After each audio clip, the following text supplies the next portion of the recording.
आज की कहानी जर्मनी के ब्लैक फॉरेस्ट पर है, जो कि एमा नाम की ब्लॉगर की है। तो चलिए शुरू करते हैं इस कहानी को बिना किसी देरी के। और अगर आप इस चैनल पर नए हैं तो चैनल को सब्सक्राइब करने के साथ साथ बेल आइकन को भी प्रेस जरूर कर दें। और अब ये कहानी शुरू होती है। जर्मनी का ब्लैक फॉरेस्ट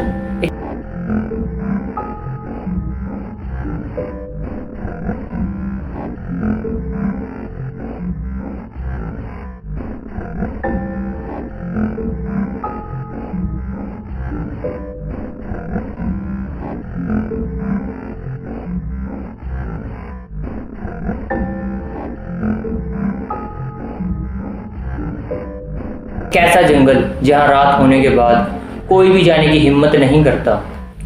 लोग कहते हैं कि जो भी वहां रात बिताता है वो कभी वापस नहीं लौटता। इसी रहस्य का सच जानने के लिए एक युवा ब्लॉगर जो कि अमेरिका से जर्मनी आई थी, उसका नाम एमा था।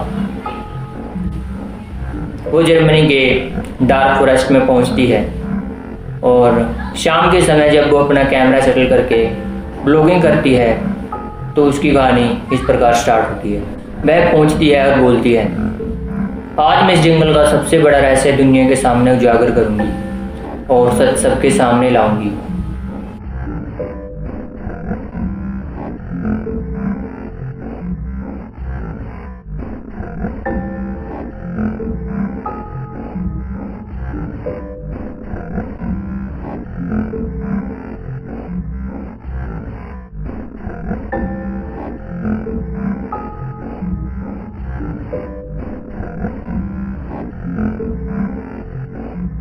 जैसे ही सूरज डूबता है लोग अपने अपने घरों की तरफ जाने लगते हैं और उसको एक बहुत ही अलग ही नज़र से देखते हैं कि हम घर जा रहे हैं और ये लड़की यहाँ पर ब्लॉगिंग के लिए ठहरी हुई है।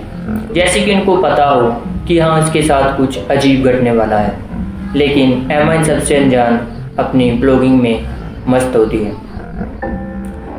इसी तरह पूरा जंगल सन्नाटे में छा जाता है। अचानक दूर से किसी की रोने की आवाज़ आती है और आवाज़ धीरे धीरे तेज होने लगती है। एमा उस आवाज़ का पीछा करते हुए दूर जंगल के कोने में निकल जाती है और जंगल के बहुत अंदर चली जाती है। उसके सामने अचानक से एक सफेद हिरण प्रकट होता है। जब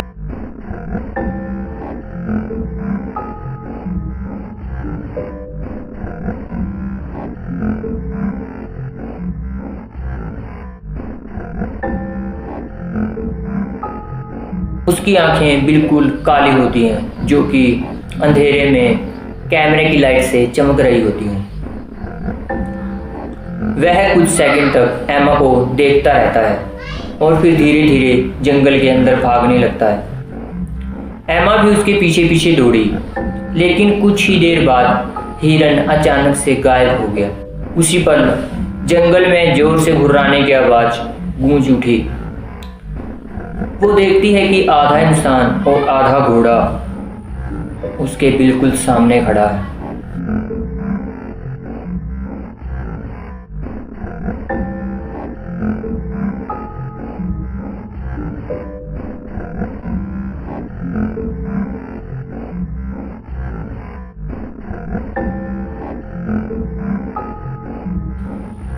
वह एक बहुत बड़ा और भयानक जीव था। उसका शरीर आधा घोड़े का था और आधा इंसान का था। उसकी आंखें काली थी और बाल बड़े हुए थे। उसकी आंखों से भी धुएं जैसा कुछ निकल रहा था। वह भारी आवाज में बोला, यहाँ से तुम वापस चली जाओ वरना तुम यहीं की होकर रह जाओगी। और इतना कहकर वो भी जंगल के अंदर चला गया। उसने सेकंड वर्ड्स में कहा, अगर तुम वापस नहीं गई तो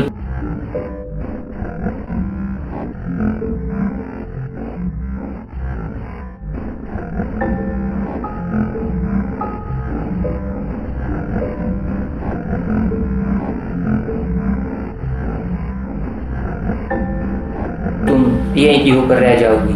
और पीछे मुड़ते हुए एक बार फिर से आगे की तरफ दौड़ता चला गया। वह भी अंधेरे में गायब हो चुका था। इसके चलते चलते वो एक संकरी गुफा के किनारे आकर रुक जाती है, जहां वो एक 23 साल की लड़की को देखती है जो उस गुफा में उकड़ू कर बैठी हुई थी। उसने अपने दोनों हाथ घुटनों पर रखे हुए थे और सिर को घुटनों में दिया हुआ था। एमा जब उससे पूछती है कि क्या तुम भी उनमें से एक हो जो मुझे अभी दिखाई दिए, मतलब आत्माएं, तो वो लड़की उसे बोलती है, मैं किसी बात का जवाब नहीं देना चाहती, बस तुम यहाँ से भाग जाओ, अभी भी समय है, तुम यहाँ से चली जाओ वरना तुम भी हमारी तरह यहीं की होकर रह जाओगी। और अचानक उसका शरीर कांपने लगता है। देखते ही देखते उसके हाथ पंजों में बदल गए, चेहरा लंबा हो गया और वह एक विशाल फीमेल भेड़िए में बदल गई।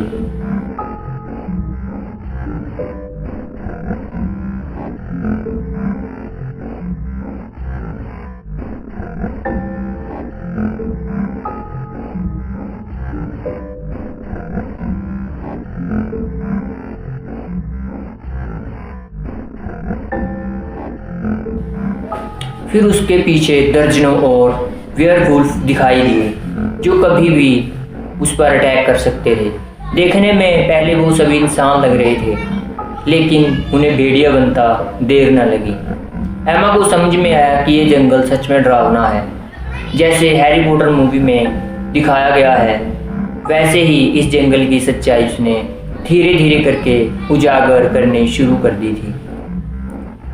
और वे सब एक ही आवाज़ में बोलते हैं, हम शापित हैं, इस जगह ने हमें शापित कर रखा है और अगर तुम यहाँ एक रात बिता लेती हो तो तुम भी शापित हो जाओगी और इसी जंगल की होकर रह जाओगी। और उन्होंने उसके पीछे बोला, जो इस जंगल में रात बिताता है वो भी हमारी तरह इस जंगल का हिस्सा बन जाता है।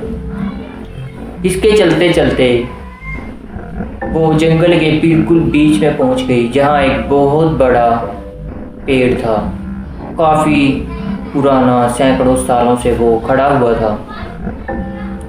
एमा किसी तरह वहाँ से बचती बचाती उस पेड़ के पास आकर बैठ गई, लेकिन तभी पूरी ज़मीन हिलने लगी। जंगल के बीच एक विशाल काला पेड़ जाग उठा था। उसकी शाखाएं सांपों की तरह लहरा रही थी।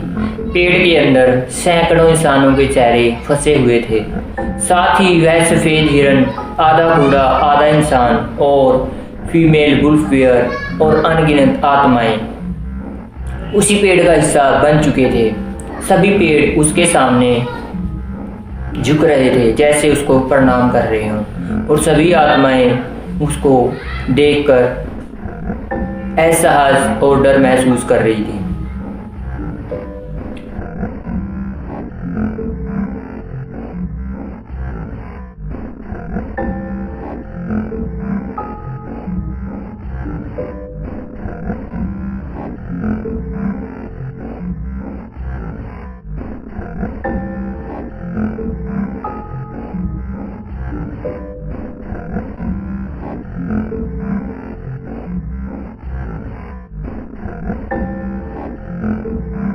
वह पेड़ गूंजती आवाज में बोलता है कि मैं इस जंगल का मालिक हूँ और अब तुमने मेरा राज भी जान लिया है तो मैं तुम्हें हमेशा के लिए मेरा बना कर रखूँगा और जो इस जंगल में आता है वो हमेशा के लिए इसका हिस्सा बन जाता है।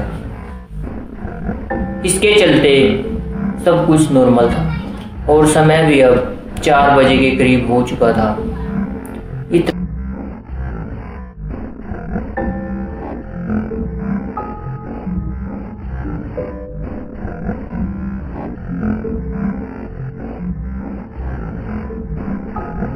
कहने के बाद जब पेड़ ने उसको एक टहनी से पकड़ा तो वह भागने की कोशिश करने लगी। भागते भागते उसका कैमरा गिर गया। आगे क्या हुआ किसी को नहीं मालूम। सुबह जब रेस्क्यू टीम जंगल के बाहर पहुंची तो उसको लगा कि कैमरा तो यहीं है और एमा भी यहीं कहीं होगी, क्योंकि उसके माँ बाप को उसकी चिंता होने लगी थी। तो उन्होंने वहाँ से पुलिस को कांटेक्ट करके रेस्क्यू टीम को अमेरिका से जर्मनी के फॉरेस्ट में भेज दिया था। और अब जब सुबह रेस्क्यू टीम उसे ढूंढ रही थी तो उसको सिर्फ एमा का कैमरा मिला था।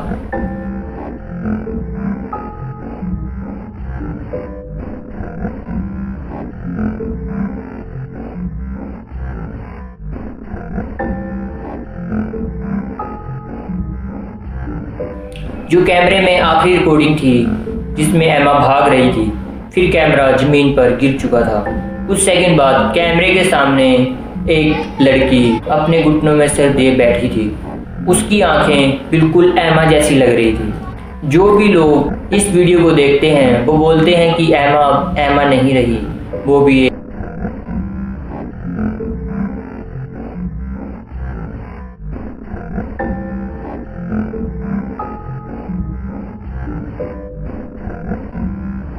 एक वुल्फवेयर में तब्दील हो चुकी है।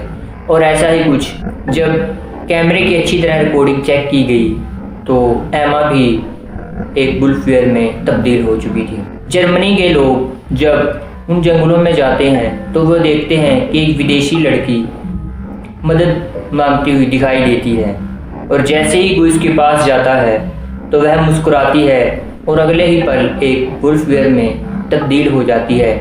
कहने का अर्थ ये होता है कि अब वो भी एक वुल्फवेयर बन चुकी है।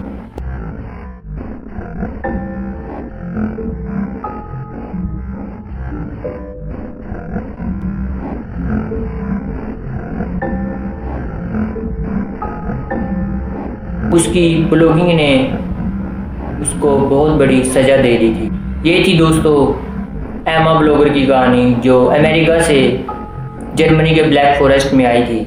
और ऐसी बहुत सारी कहानियाँ हैं जो बहुत सारे लोगों के साथ घटी हैं। अगर आपको ऐसी ही वीडियो पसंद है तो एट लास्ट चैनल को सब्सक्राइब करना ना भूलें।